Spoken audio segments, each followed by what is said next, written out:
Sawyer Scott, a senior at Center College, receives an offer for a job interview in Washington, D.C. Embarrassed that she may not get the job, Sawyer skips Thanksgiving with her family to travel to the interview without telling anyone about her plans. After encountering holiday traffic on I-64, she takes an alternate route but finds it partly closed off. Traveling even deeper into the Appalachian forest, Sawyer eventually turns around but is spotted by brothers Hollister and Buck, who are burying a body. Concerned she might have seen them, the brothers follow Sawyer and find her studying a paper map. Initially offering help, the brothers soon become hostile when Sawyer rejects their invitation to dinner. Buck and Sawyer are both wounded with his knife during the struggle. The brothers pursue her into the woods for a short distance but turn back as night falls.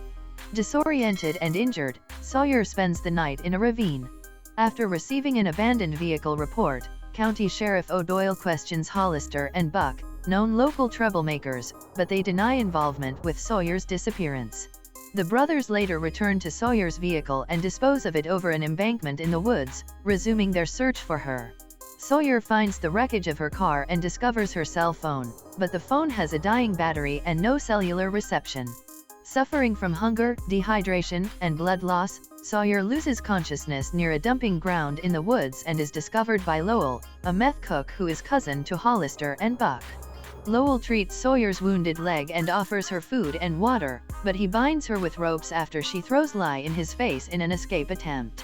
The brothers arrive to discuss Lowell's upcoming batch of meth but are suspicious when Lowell disallows them from entering.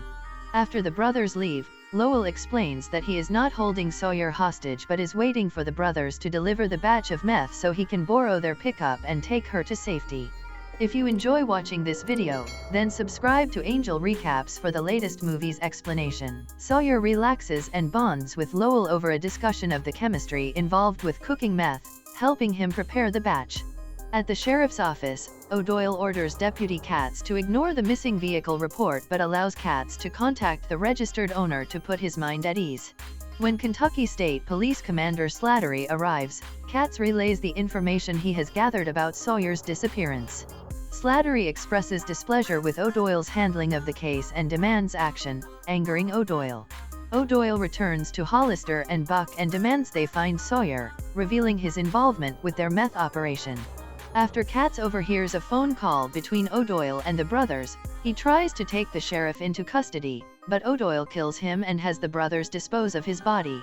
When Slattery returns, O'Doyle discovers planted evidence that implicates Katz in Sawyer's disappearance and covers up Katz's murder. While Slattery mobilizes the state police, taking over the investigation from O'Doyle, the sheriff leaves to help with the brothers' meth delivery, planning to upstage the drug cartel that has been moving into the region. The brothers arrive at Lowell's to pick up the batch of meth and discover Sawyer's footprints on his doorstep, and realize that she was with him. Lowell claims he has Sawyer trained, instructing her to microwave a cup of coffee for him from a thermos earlier seen to contain anhydrous ammonia. The microwave explodes, killing Buck and badly injuring Lowell and Hollister, but Lowell shields Sawyer from the blast. Sawyer escapes while the trailer burns, and Lowell struggles to overpower Hollister.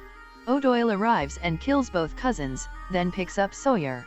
Sawyer recognizes O'Doyle from an idiom he used previously in a conversation with Lowell which Sawyer overheard, and realizes his intentions are hostile, tipping him off. O'Doyle leads her to the titular Rust Creek and tries to drown her, but she stabs him with a weeding fork she slipped from Lowell's trailer earlier.